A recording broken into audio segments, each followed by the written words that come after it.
नमस्कार विद्यार्थी मित्रांनो, बघता बघता करंट इलेक्ट्रिसिटी नावाच्या या टॉपिकचे आपले 10 लेक्चर्स पूर्ण झाले.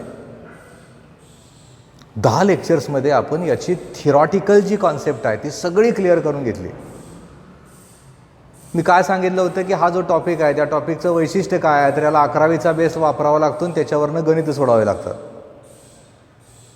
मग 2 असणाऱ्या 11वीचा विचार करून 8 टॉपिकमध्ये 12वीचा करंट इलेक्ट्रिसिटी पूर्ण झाला. आणि आता काय तर फिजिक्समध्ये असणारा सगळ्यात मोठा प्रॉब्लेमचा म्हणजे आता एक्झाम्पलला आपण सुरुवात करतोय. म्हणजे एक्झाम्पलचे काय लेक्चर्स आपण घेऊयात.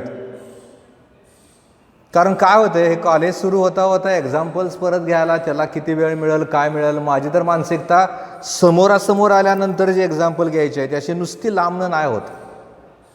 प्रश्न विचारत लॉग टेबलचा वापर करत ही जी एक्झाम्पल्स आहेत ती सोडवावी लागतात. लॉग टेबल जवळ घेतलं नसेल तर जवळ घेऊन बसा. नुसता मोबाईल जर बघत असाल तर त्याचा काही एक उपयोग नाही. तुम्हाला व्हॉट्सअपवरच आहे, तुम्ही काय ऑनलाईन नाहीच आहे. म्हणजे झूमला नाही तुम्ही किंवा गुगल मीटला नाही. कारण त्याचा प्रॉब्लेम काय तुम्ही त्यातनं बाहेर पडला का बाहेरच पडता. इथं असं नाही होत. आपल्या असणाऱ्या त्या ॲपमध्ये या पद्धतीनं तिथं असणारी ती लेक्चर्स येत आहेत, आपण बघतोय ती. आणि अशा लेक्चरला बघत असताना आत्ता काय बाबा आत्ता जर बघत असाल तर अजूनसुद्धा तिथं थांबवायचं, जायचं, कागद पेन वही सगळं घेऊन यायचं, लॉग टेबल घ्यायचा. मी लॉग टेबलनं कॅल्क्युलेशन तुम्हाला सोडवून देणार नाही. ते तुमचं कौशल्य आहे, तुम्ही सोडवायचं असतं. ते इथं नाही शक्य होत. ते त्यामुळे परत लक्षात ठेवायचं आहे आपल्याला करंट इलेक्ट्रिसिटीमधल्या काय एक्झाम्पलला आजच्या लेक्चरमध्ये बघायचं आहे. परत अजून काही लेक्चरमध्ये आपण याच्या असणाऱ्या एक्झाम्पलला बघणार आहोत. त्यातलं पहिलं जे एक्झाम्पल आहे ते एक्झाम्पल जर बोर्डाच्या परीक्षेमध्ये विचारलं गेलं तर ते 4 मार्काला झालं. कारण ते तसा विचार करायचा झाला तर किर्चॉफ्स लॉच्या करस्पॉन्डिंग असणारं ते एक बेसिक असणारं त्या ठिकाणी ते एक्झाम्पल आहे. आणि अशा त्या एक्झाम्पलला आपल्याला सोडवत असताना आपल्याला जर त्याच्यामध्ये असणाऱ्या बाकीच्या कुठल्या आयडिया माहिती नसतील, अगोदरचं जर आठवत नसेल तर हे एक्झाम्पल तुम्हाला काहीच कळणार नाही. तर एक्झाम्पल कसं दिलं ते नीट ऐका. याच्यामध्ये माझं वाक्य असं आहे, 2 cells of the EMF 2 volt and 1.5 volt with internal resistance 1 ohm each are connected in parallel with like poles together. एवढ्या मोठ्या वाक्याचा विचार करून एक्झाम्पल सोडवत असताना पहिल्यांदा आपल्याला त्या ठिकाणी तिथं असणाऱ्या त्या एक्झाम्पलसाठी एक सर्किट डायग्रॅम तयार करावी लागेल. कशी ती बघा. त्यांनी काय सांगितले 2 सेल्स आहेत, त्यातला आपण पहिला सेल विचारात घेऊयात.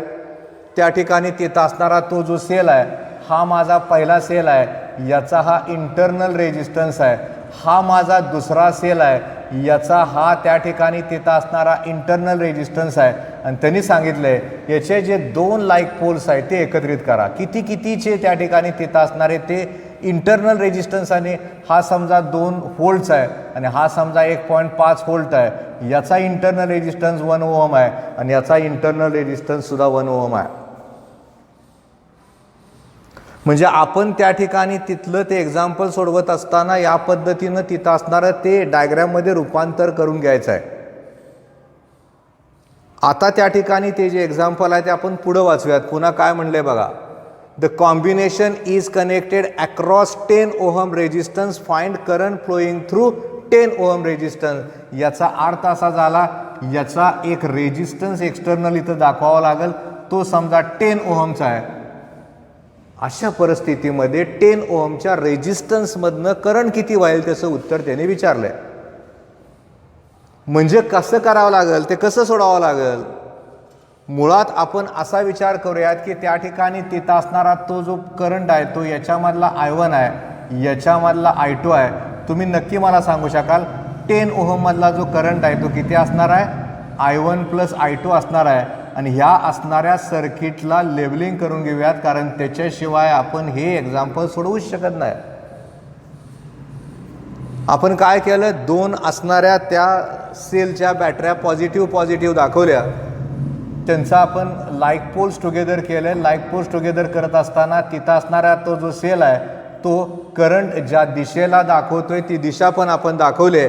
आणि त्या ठिकाणी तिथं असणारा तो जो करंट आहे त्या करंटच्या करस्पॉन्डिंग आपल्याला इक्वेशन मांडायची, तर तशी इक्वेशन मांडल्याशिवाय आपण त्या ठिकाणी तिथं असणाऱ्या त्या एक्झाम्पलच्या उत्तराला पोचणारच नाही. कुठलं सर्किट कुठल्या लूपचा वापर करून सोडवायचं आहे ते पण यामध्ये महत्त्वाचं आहे. म्हणजे आत्ता आपण असा विचार करूयात की त्या ठिकाणी पहिला सेल समजा हा आहे आणि ही लूप मी विचारात घेतली, म्हणजे कुठली लूप पहिल्यांदाच विचारात घेतली. इथं लिहित असताना मी समजा असं लिहिलं applying KVL to the loop. कुठली लूप आहे माझी? ABCDEF ABCDEF. मग ए पासून बी पर्यंत आलो, कोण भेटलं का? नाही भेटलं. आपण बघितलंय मागं तीच पद्धत वापरायची. तसं ते सोडवताना सोपं व्हावं म्हणून मी त्या पद्धतीनं तुम्हाला ते एक्झाम्पल घेतले. बी पासून सी पर्यंत जावा, कोण नाही भेटत. सी पासून डी कडे जाताना आपल्याला रेजिस्टन्स भेटतोय 10चा आणि त्यातला जो करंट आहे तो I1 + I2 आहे. म्हणजे 10 ओहम मधला जो करंट आहे तो I1 + I2 आहे. म्हणजे सी कडनं डी कडे जाताना रेजिस्टन्स 10 ओहमचा आहे, करस्पॉन्डिंग करंट I1 + I2 आहे. लूप ज्या दिशेला आहे त्याच दिशेला त्याला चिन्ह पॉझिटिव्ह देऊयात ना आपण. परत आपण डी कडून ई कडे आलो आणि ई कडून एफ कडे आलो, कोणच नाही भेटत, दिलं सोडून आपण त्याला. आता एफ कडनं ए कडे येताना 1 ओहमचा रेजिस्टन्स आहे, पण त्या आतला सेल मधला तो आहे, त्यानं करंट त्या ठिकाणी I1 दिला आहे. त्यामुळे इथं लिहित असताना I1 लिहूयात. आता = करूयात. काय केलं बघा मी, 1 ओहमचा रेजिस्टन्स आहे, त्यांनी सांगताना सांगितलं होतं 1 ओहम ईच. त्यामुळे त्या ठिकाणी तिथं असणारा तो जो रेजिस्टन्स आहे तो रेजिस्टन्स 1 ओहमचा झाला, त्यातला करंट I1 झाला 10 in bracket I1 + I2 + I1 झालं.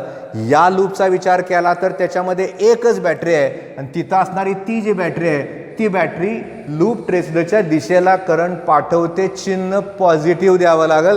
त्यामुळे इथं लिहित असताना मग 10 I1 झालं, 10 I2 झालं, प्लस I1 झालं, 2 झालं, 10 I1 आहे अधिक I1 आहे, म्हणजे 11 I1 झालं, 10 I2 झालं, = 2 झालं. त्याला आपण इक्वेशन नंबर 1 देऊयात. एखाद्या ठिकाणी एखादं एक्झाम्पल सोडवत असताना जर समजा आपल्याला त्या ठिकाणी तिथं असणारं ते वापरता नाही आलं तर मग मात्र आपल्याला जास्तीची अडचण येणार आहे. म्हणजे त्या ठिकाणी तिथं असणारं ते जे इक्वेशन आहे ते आपण कसं सिलेक्ट केलं ते नीट बघा. ए कडनं बी कडं आलो, बी कडनं सी कडं आलो, सी कडनं डी कडं जाताना 10 ओहमचा रेजिस्टन्स होता, त्यातला करंट I1 + I2 होता, इन द डायरेक्शन होतं, पॉझिटिव्ह दिलं, 10 इन ब्रॅकेट I1 + I2 आलं. परत बघितलं तर इथं कोणच भेटत नाही, त्यामुळे तिथं असणारा तो जो रेजिस्टन्स आहे 1 ओहमचा रेजिस्टन्स सेलमधला आहे. दाखवताना तो आतमधला आहे म्हणून त्याला तसा दाखवला आहे, मग त्याच्यातनं करंट I1च असणार आहे, तो प्लस असणार आहे, म्हणून +I1 = 2 झालं. इक्वेशन तयार झालं, कारण 10 I1 अधिक I1 ची किंमत आली 11 I1. आता आपण काय करूयात, या असणाऱ्या लूपसाठी तिथं असणारं ते इक्वेशन मांडूयात. म्हणजे आता आपण ची जी लूप सिलेक्ट करतोय BCDEB,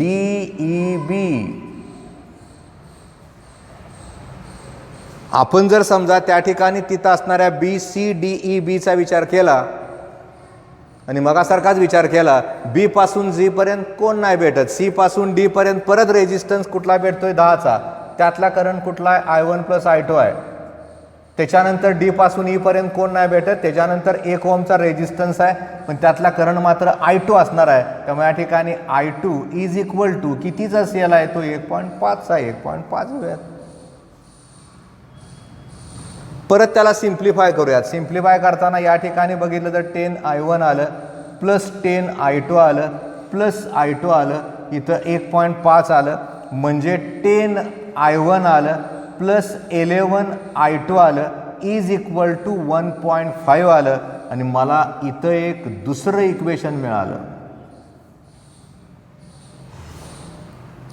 मी ज्यावेळेस त्या ठिकाणी तिथं असणाऱ्या पहिल्या इक्वेशनचा विचार केला तर माझं इक्वेशन तयार झालं 11 I1 + I2, 10 I2 = 2 झालं.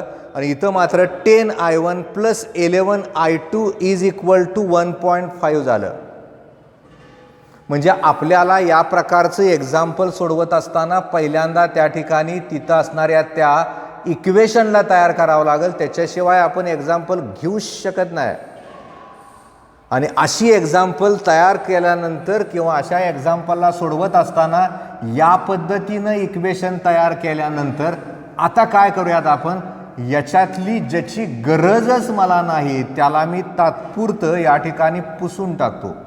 मला याची आत्ता गरज नाही लागत, कारण मला उत्तर विचारले काय तर 10 ओहम रेजिस्टन्समधनं करंट किती असेल त्याचं उत्तर मला विचारलं आहे. आणि त्या ठिकाणी तिथं असणारं ते उत्तर काढत असताना आता ही जी 2 इक्वेशन्स आहेत त्या 2 इक्वेशनला ज्याला मी चौकोन केला आहे त्याला मी परत एकदा वर लिहितोय. आणि वर लिहित असताना 11I1 plus 10I2 is equal to 2. त्याच्यानंतर परत लिहित असताना 10I1 plus 11I2 is equal to 1.5. हे सोडवायचं आहे तुम्हाला. आणि असं एक्झाम्पल सोडवत असताना तुम्ही काय करू शकता, वरचा विचार करायचा झाला तर आपल्याला कुठंतरी त्या ठिकाणी तिथं असणाऱ्या त्यातल्या एकाला कॅन्सल करता येतं. म्हणजे आपण जर समजा या ठिकाणी तिथं असणाऱ्या त्या वरच्या इक्वेशनला जर 10 गुणलं, खालच्या इक्वेशनला जर 11 गुणलं, इथं जर 10 गुणलं तर काय येतं ते तुम्हाला कळेल, इथं 11 गुणल्यानंतर काय येतं ते तुम्हाला कळेल.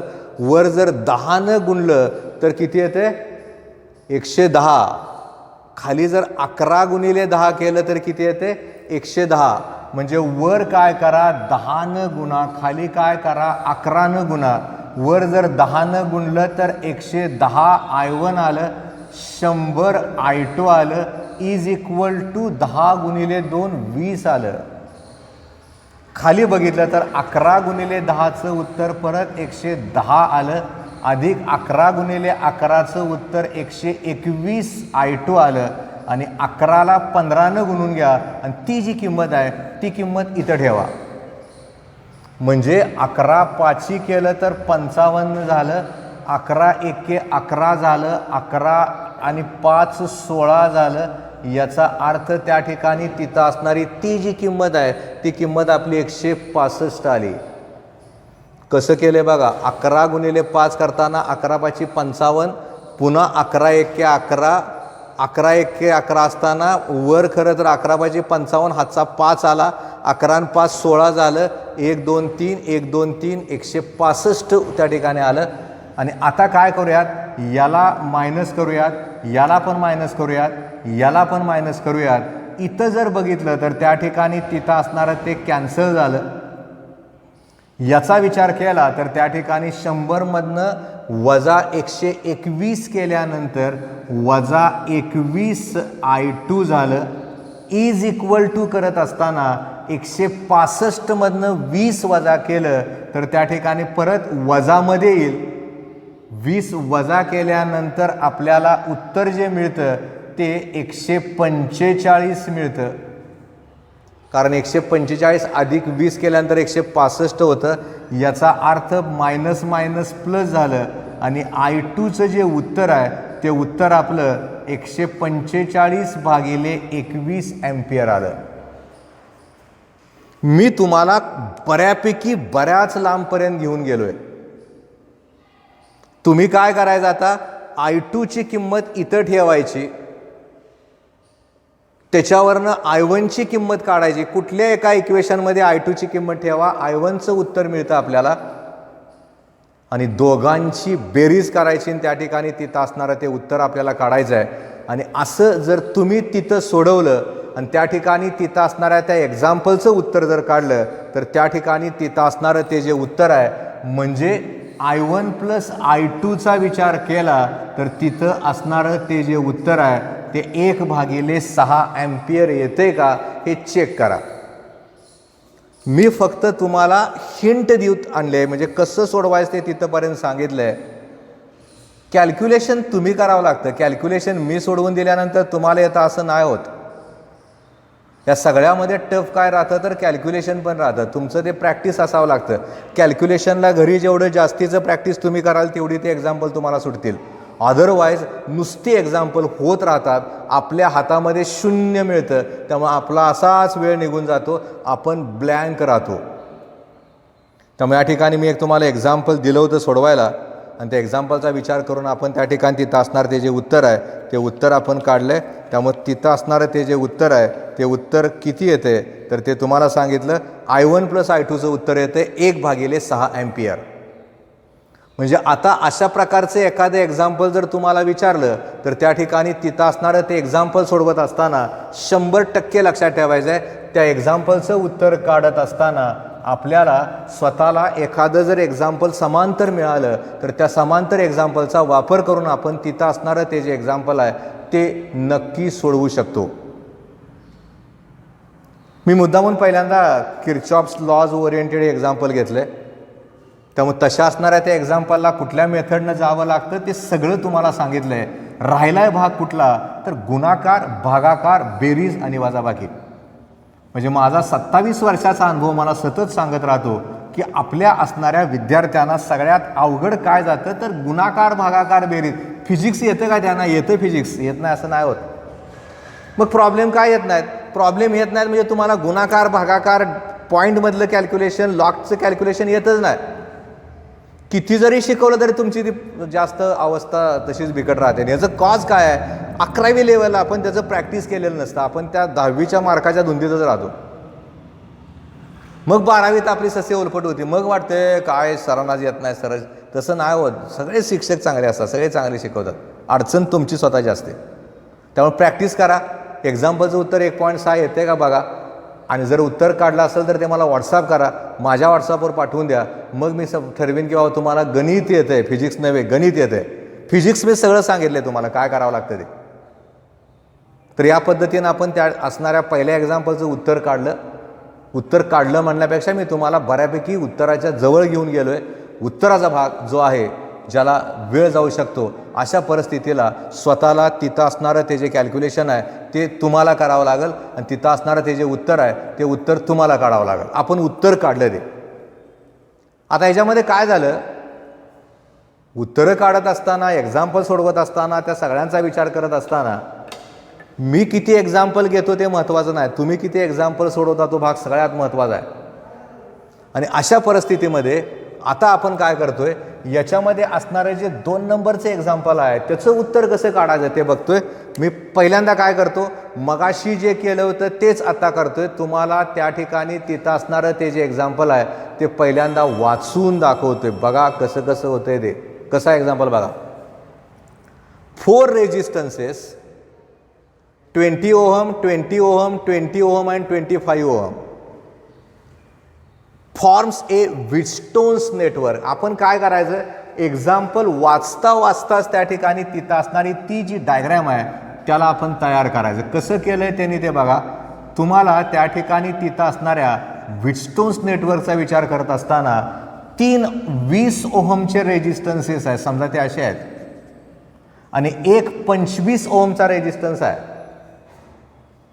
3 20 ओहमचे आहेत, एक 25 ओहमचा रेजिस्टन्स आहे, आणि याच्या सहाय्यानं त्या ठिकाणी तिथं असणारा व्हीटस्टोन्स नेटवर्क त्यांनी तयार केला आहे. म्हणजे 4 resistances 20, 20, 20 and 25 ohm forms a Wheatstone's network. What shunt must be connected across 25 ohm resistance to balance the Wheatstone's network? याचा अर्थ असा झाला, या ठिकाणी असणारा शंटचा अर्थ मी तुम्हाला मागं पण सांगितला होता. एक रेजिस्टन्स दुसऱ्या रेजिस्टन्सला पॅरलल कॉम्बिनेशनला जोडलं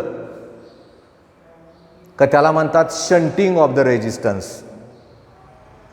त्यामुळे इथं जर विचार करायचा झाला तर या ठिकाणी इथं असणारा हा जो रेजिस्टन्स आहे हा या पद्धतीनं पॅरलल कॉम्बिनेशनला जोडला आहे. आणि व्हीटस्टोन्स म्हणल्यानंतर मग आपल्या डोक्यामध्ये आलं की अरे मागं आपण बघितलं होतं की आपण असं केलं होतं, आता आपण तसंच करूयात. R1, R2, R3 आणि R4 नावं देऊन टाकूयात. इथं 100% लक्षात ठेवायचं आहे, ज्या वेळेस आपण दोन रेजिस्टन्सचं पॅरलल कॉम्बिनेशन बघतो, त्याचं उत्तर काढायचा प्रयत्न करतो, त्यावेळेस त्याचं उत्तर काढत असताना दोघांचा गुणाकार भागिले दोघांची बेरीज 25ला x गुणिले, याचा अर्थ असा झाला, मला इथं जर समजा R4चं उत्तर काढायचं आहे तर ते उत्तर काढत असताना 25 गुणिले x भागिले 25 अधिक x करावं लागेल. हा माझा R4 झाला. याला n गुणलं भागिले त्या दोघांची बेरीज केली मी. आणि आता ज्यावेळेस मी त्या ठिकाणी फॉर्म्युलाचा विचार करतो त्यावेळेस त्या ठिकाणी तिथं असणारी ती जी कंडिशन आहे, कुठली कंडिशन मला विचारात घ्यावी लागते, तर balanced condition of the Wheatstone's network आपण बघितले. ती काय कंडिशन आहे? फॉर्म्युले आले पाहिजे, त्याच्याशिवाय आपण त्या एक्झाम्पलला पुढेच नाही घेऊन जाऊ शकत. हां, R1 upon R2 is equal to R3 upon R4. मुद्दा म्हणून आपण त्या ठिकाणी तिथं असणारा तो सिक्वेन्स लक्षात राहावा यासाठी त्या रेजिस्टन्सला सुद्धा R1 R2 R3 R4 असं दिलंय. ते जर तसं दिलं गेलं असेल तर आता आपल्या असणाऱ्या इलेक्ट्रिकल नेटवर्कचा विचार करून उत्तर काढूयात. आणि तसं उत्तर त्या ठिकाणी काढताना R1 किती आहे माझा? 20. R2 किती आहे माझा? 20. R3 किती आहे माझा? 20. पण R4 किती आहे माझा? 25x भागिले 25 अधिक x. उत्तर कशाचं विचारलंय? ब्रिज बॅलन्स करायला. कारण आता हा ब्रिज बॅलन्स आहे का? नाही ना. R1 upon R2 is equal to R3 upon R4 आहे का? नाही ना. तिथं जर 20च असतं तर ते बॅलन्स झालं असतं, पण त्याला 20 पर्यंत ॲडजस्ट करायला मला त्या ठिकाणी तिथं असणारा तो x किती लागतो त्याचं उत्तर मला काढायचं आहे. आणि तसं उत्तर त्या ठिकाणी काढत असताना मग या पद्धतीनं तिथला तो जो ब्रिज आहे तो बॅलन्स्ड का अनबॅलन्स याच्यावरनं ते उत्तर काढायचं आहे. मी आता वर जी डायग्रॅम काढली होती, जी तुम्ही तुमच्या वहीमध्ये आता नक्की काढलेली असणार आहात, तर त्या असणाऱ्या डायग्रॅमला मी आता इथं पुसून टाकतोय. मी कसं कसं चाललोय आणि कुठल्या पद्धतीनं सोडवतोय बघा. दुर्दैवानं आपण एकमेकाच्या समोरच नाही, नुसतंच आपण रँडमली बघतोय, पण त्याला पर्याय कुठला असू नाही शकत. हे चांगली पद्धत आहे. आपल्याला नेटवर्क असू द्यात नसू द्यात, आपण कुठल्याही वेळेला कुठल्याही क्षणाला अशा प्रकारचा व्हिडिओ बघू शकतो. आणि मी तुम्हाला मागं ऑप्शन दिला आहे, नाही कळलं नाही वाटतं तर फोन करा की मला, मी सांगतो ना काय करावं लागतं ते. पण त्यासाठी तुम्ही वाचलं पाहिजे अगोदर. ही एक्झाम्पल म्हणजे कंटाळवाणं होणार तुम्हाला. आता इथं बघा, 20 भागिले 20चं उत्तर किती आलं? 1. बरोबर आहे. इथं किती आलं मग? 20 भागिले 25x आणि 25 अधिक x. आता तिरकस गुणाकार म्हणजे क्रॉस मल्टिप्लिकेशन आपण करूयात. आणि तसं जर केलं तर 25x भागिले 25 अधिक x बरोबर 20 आलं. याला इकडं ठेवलं आणि त्याला तिकडं ठेवलं, गुणिले केलं फक्त, बाकी काहीच नाही केलं. मी काय म्हणतोय बघा, तुम्हाला गणित यायला पाहिजे. गणित म्हणतोय मी, फार डेरिव्हेटिव्ह आणि इंटिग्रेशन अगदी परफेक्ट असावं असं माझं काय म्हणणं नाही, कारण ते मायनर फिजिक्सला लागतं. गणित असेल तर ते लागतंच तुम्हाला, फिजिक्सला मायनर लागतं. मग परत एकदा आपण त्या पद्धतीनं तिथं असणारा तो गुणाकार करूयात. म्हणजे इथं 25x तसंच ठेवूयात. 25 गुणिले 20 केल्यानंतर आपलं जे उत्तर आहे ते उत्तर किती येतं? तर इथं 0 आलं, 25 दुनी 50 आलं, 500 आलं. अधिक इथं केलं तर त्या ठिकाणी तिथं असणारं 20x आलं. 25ला 20 न गुणलं, xला 20 न गुणलं, 500 अधिक 20x आलं. 20xला आपण इकडं घेऊयात, म्हणजे 25x minus 20x is equal to 500 आलं. 25 मधनं 20 वजा केल्यानंतर 4x आलं, बरोबर 500 तसंच राहिलं. म्हणजे आपल्याला त्या ठिकाणी तिथं असणारं ते जे उत्तर आहे ते उत्तर काढत असताना या 20xला मी इकडं घेतलं, 25 मधनं ते वजा केलं, 4x आलं आणि x इज इक्वल टू इथं 500 भागिले 4 आलं. 500 भागिले 4 करताना मग इथं उत्तर जर तुम्ही काढलं तर त्या ठिकाणी तिथं असणारं ते जे उत्तर आहे, कारण आपल्याला माहीत आहे 4 पंचे 20, 4 दुने 8 आणि 2 10, 4 एके 4 आणि 1 5. म्हणजे 4चा पाडा येऊन उत्तर जर काढता आलं तर ते काय काय जणांना ती पण अवस्था विचित्र आहे.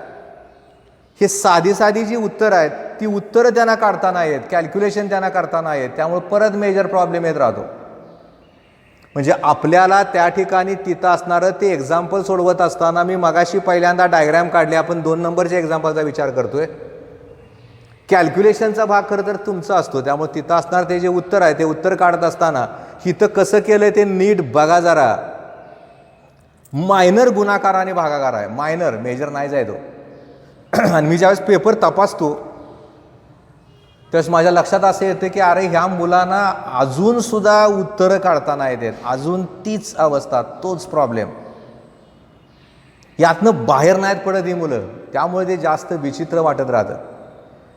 आपल्याला तिथं असणारं ते जे उत्तर आहे ते उत्तर काढत असताना एक्झॅक्टली कसं उत्तर काढलं जाते ते कळावं लागतं, आणि ते नाही कळलं तरी पुन्हा अडचण येत राहते. त्यामुळे या पद्धतीनं तिथं असणारं ते जे उत्तर आहे ते उत्तर आपल्याला काढावं लागेल. आणि हे अशा प्रकारची जी एक्झाम्पल्स आहेत CETला पण आहेत आणि बोर्डात पण आहेत. यावर्षी नीटचा पेपर तुलनेनं फिजिक्सचा सुद्धा सोपा होता. 170 160 असे मार्क अनेक विद्यार्थ्यांना पडताना दिसत आहेत. 600पेक्षा जास्त मार्क पाडणारी मुलं पण भरपूर आहेत, 500पेक्षा जास्त पाडणारी मुलं पण आहेत. यावर्षी मेडिकलचं ॲडमिशन थोडं वर जाईल, जरा शूट होईल, वाढलेलं असेल. तुमच्या वेळेस पेपर कसा निघाला हा वेगळा भाग झाला. आत्ता जर विचार करायचा झाला तर त्या ठिकाणी तिथं असणारं ते जे एक्झाम्पल आहे ते सोडवत असताना मी ज्या पद्धतीनं तुम्हाला तिथं सांगितलं की या असणाऱ्या एक्झाम्पलला सोडवत असताना एक सोपी पद्धत आपण तिथं विचारात घेतोय आणि त्याच्यावरून तिथं असणारं ते जे उत्तर आहे ते उत्तर आपण तयार करतोय. त्यामुळे ती जी उत्तर आहेत ती उत्तरं तयार करायची पद्धत लक्षात ठेवा, किंवा तुम्ही तुमच्या लेवलवर कॅल्क्युलेशन करा. मी तुम्हाला फक्त मेथडनं तिथंपर्यंत घेऊन जायचा प्रयत्न करतोय. कदाचित पुस्तकातली इकडे तिकडे उत्तर पण चुकीची असतातच की, आपलं उत्तर करेक्ट आहे का नाही ते मला पाठवून सांगा, मी मग सांगतो तुम्हाला ते उत्तर बरोबर का चूक आहे ते. तर या ठिकाणी आपण बघितलं की तिथं असणार ते जे एक्झाम्पल आहे ते त्या ठिकाणी व्हीटस्टोन्स नेटवर्कवरचं होतं. या एक्झाम्पलचा विचार केला तर तिथं असणारं ते जे एक्झाम्पल आहे ते किर्चॉफ्स लॉजवरचं होतं. आता 3 नंबरचे एक्झाम्पल कसं दिलं आहे बघा, कारण या प्रकारचे एक्झाम्पल सोडवताना सुद्धा आपल्याला आपल्या पद्धतीनं तिथं असणारं ते जे उत्तर आहे ते उत्तर काढावं लागतं. कसं ते नीट ऐका. पहिल्यांदा ते एक्झाम्पल नीट वाचूयात. An unknown resistance X and known resistance 30 ohm are connected left and right gap of the meter bridge. Null point is found to be 70 centimeter from the left end of the wire. Find X. असं एखादं example आपल्या समोर आलं का आपल्याला काय करावं लागतं याची एक डायग्रॅम तयार करून घ्यायची. डायग्रॅमला मार्क असतात का? ॲब्सोल्युटली नाही. मीटर ब्रिजचं एक्झाम्पल सोडवत असताना मी ज्या पद्धतीनं तुम्हाला तिथं असणारी ती डायग्रॅम करून देतोय तीच करायची. बाकी बॅटरी बिटरी काय दाखवत बसायचं नाही, कारण गरज नाही ना त्याची, कळावं म्हणून ती करायची आहे. त्यांनी काय म्हणलंय बघा, unknown resistance and known resistance X आणि दुसरा जो रेजिस्टन्स आहे तो 30 ओहमचा आहे. तुमचा जो मीटर ब्रिज आहे त्याच्या 2 गॅपमध्ये 2 रेजिस्टन्स जोडले आहेत. एका गॅपमध्ये X आहे, दुसऱ्या गॅपमध्ये 30 ओहमचा रेजिस्टन्स आहे. Unknown resistance and known resistance are connected in left and right gap of the meter bridge. Null point is found to be 70 centimeter from the left end of the wire. म्हणजे null पॉईंटचा जर विचार करायचा झाला तर त्या ठिकाणी तिथं असणारा तो जो नल पॉईंट आहे तो 70 सेंटीमीटर लेफ्ट एंड कडनं आहे. आता डोक्यात क्लिक झालं पाहिजे की अरे बाबा तिथं असणारी ती जी वायर आहे 100 सेंटीमीटरची वायर आहे. आपण बघितलंय ना, त्यामुळेच तर त्याला मीटर ब्रिज म्हणतात. मग मी तुम्हाला प्रश्न विचारला असता, अरे इकडचं 70 आहे तर पलीकडचं किती? करेक्ट आहे 30.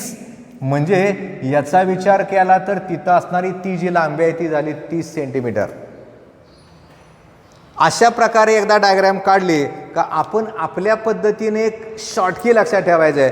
अशा एखाद्या असणाऱ्या एक्झाम्पलचं उत्तर काढत असताना आपण काय करायचं, हे भागिले हे बरोबर हे भागिले हे. बघा मी कसं करतोय ते. हा रेजिस्टन्स भागिले हा रेजिस्टन्स बरोबर ही बाजू भागिले ही बाजू. म्हणजे आपल्याला त्या ठिकाणी तिथलं उत्तर काढत असताना आता जादा अडचणी नाहीत येत. म्हणजे मी जर विचार केला तर आता असा विचार करूयात, x ही झालं, त्याच्यानंतर 30 झालं, त्याच्यानंतर 70 झालं, त्याच्यानंतर 30 झालं. म्हणजे अननोनचं उत्तर काढत असताना याला हे कॅन्सल झालं आणि एक्सचं उत्तर तयार झालं. काय बाकी कॅल्क्युलेशनची गरजच नाही ना लागत. आपण ज्या वेळेस त्या असणाऱ्या एक्झाम्पलला आपल्या पद्धतीनं सोडवत जातो त्यावेळेस तिथं लक्षात ठेवायचं आहे, आपण ती जी एक्झाम्पल्स आहेत, बरीच एक्झाम्पल असे असतात की त्याला फार मोठं कॅल्क्युलेशन नाही लागत. एकदम सोप्या पद्धतीनं तिथं असणार ते जे उत्तर आहे ते उत्तर काढता येतं. करंट इलेक्ट्रिसिटीची एक्झाम्पल फार मोठं ॲप्लिकेशन घेऊन आपल्यासमोर येतच नाहीत मुळात. ही जी एक्झाम्पल्स आहेत ती सोडवताना मायनर ट्रिकचा वापर जर आपण केला तर त्या ठिकाणी तिथं असणारं ते जे उत्तर आहे ते उत्तर आपल्याला काढता येतं. त्यामुळे तसं असणारं ते उत्तर काढत असताना आपल्याला या पद्धतीनं असणाऱ्या एक्झाम्पलला सोडवता येतं. बऱ्याच वेळेस अशा प्रकारचे एक्झाम्पल सोडवताना मी बघतो पेपरमध्ये इतकी सोपी असतात बोर्डाच्या पेपरमधली एक्झाम्पल. मला कधी आठवतच नाही की बाबा बोर्डाच्या परीक्षेमध्ये असणारे एक्झाम्पल फार टफ विचारले ते तुम्हाला येत नाही आठवत. 99.99% ती जी एक्झाम्पल्स आहेत ती सोपीच असतात, नाहीत अवघड जात. त्यामुळे आपल्याला फक्त ते एक्झाम्पलचा अर्थ, अनेक एक्झाम्पल असे आहेत की त्याला लॉक टेबल पण लागत नाही गरज लॉक टेबलची लागत. हां, जिथं टफ क्यूब रूट आहे, फोर्थ रूट आहे, 1/4 आहे, हिट सेक्शनमधली गणित आहेत, तिथं लागतं की मला मान्य आहे ना, ते कळावं लागतं, त्याला ते टफ आहे. ते इतकं टफ केलेलं असते फिजिक्समधलं, पण ते बोर्डाला नाही टफ करत. मी जनरली बघतो अनेक वर्ष झालं बोर्डाला मार्क पडू शकतात आणि CETला मार्क पडायसाठी प्रयत्न करावा. तो बेस आहे ना, त्याच्या पुढे चालायचं आपल्याला.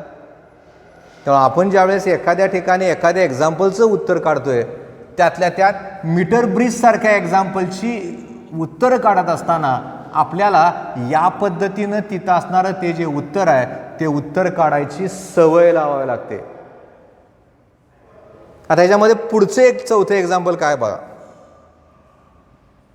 In balance meter bridge the segment of wire opposite to a resistance of 40 ohm is 40. Determine unknown resistance.